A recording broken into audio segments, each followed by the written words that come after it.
Today we're talking to an expert who's going to help you crash those junk food cravings with something he calls nature's broom. Plus, do you want to eat healthy but can't help craving junk food? Up next, we're talking to a nutrition expert who will show you how to crash those cravings. welcome back to Great Day. Dieting in general, it can be challenging, right?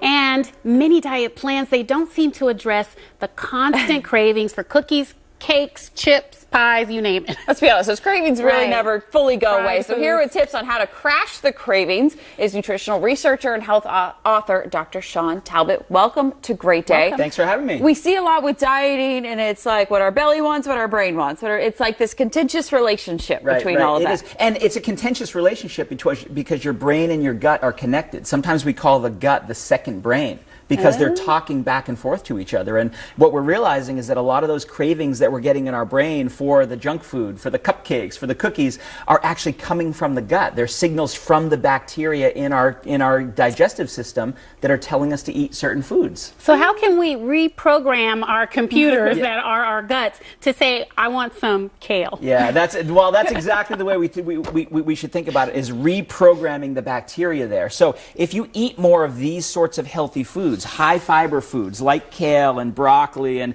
beans are one of my favorites, or oatmeal, these will program the right kind of bacteria. So you'll grow good bacteria that will then send better signals. And you might never start craving kale, but at least you'll get fewer of the cupcake cookie cravings that we all suffer from. Throw it in a smoothie. Right. And that way you're not, That's what I do. Yeah. That's right. Throw it in a smoothie with things that taste a little bit better. So apples and bananas and berries. These have phytonutrients in them that can also help with some of that signaling. We know that we can use the fiber to change the bacteria. Then we can also change our neurotransmitters in both our second brain and our first brain to help with some of those signals. Now, you have some information on what an out-of-balance gut looks like. That I usually think it looks round, but you have a more clinical That's right. explanation. We can measure the bacteria in your gut, and we can tell people, do they have the right level of good bacteria or too many bad bacteria? If you're having too many bad bacteria, they're sending the signals for, the hamburgers and the cupcakes and the cookies and the sweets.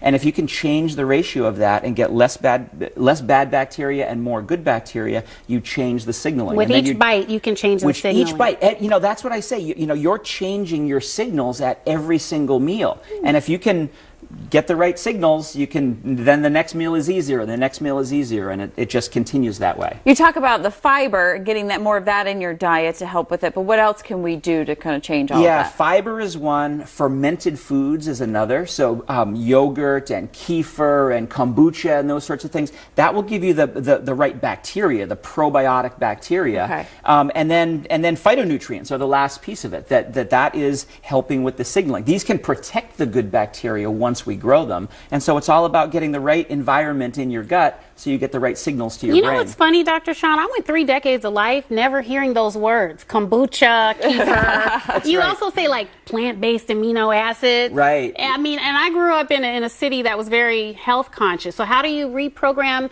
people's whole lives of just saying, oh, deep fried or baked, grilled or, Right. This is all the very new research right now. The idea around these bacteria we call the microbiome. If we can give them the right amino acids, the right phytonutrients, the right fiber, we can completely reprogram what those are sending in terms of signals. So it's very new research. It's completely changing the way we think about mental wellness and energy levels and appetite control. In fact, so much so that a lot of nutrition companies are starting to build in some of these nutrients right into their products. So you can get fiber that tastes good, that disappears in your but can foods. These do what one leaf of kale in a sense, right? I'm food first, right? So this is where I want people to go first, but then these supplements can fill the gap. You can get your matcha tea that gives you the right amino acids and phytonutrients, so you get energy signaling. You can get the right fibers, you can get the right prebiotics and probiotics, and really get the signaling happening in your gut. Signal sent.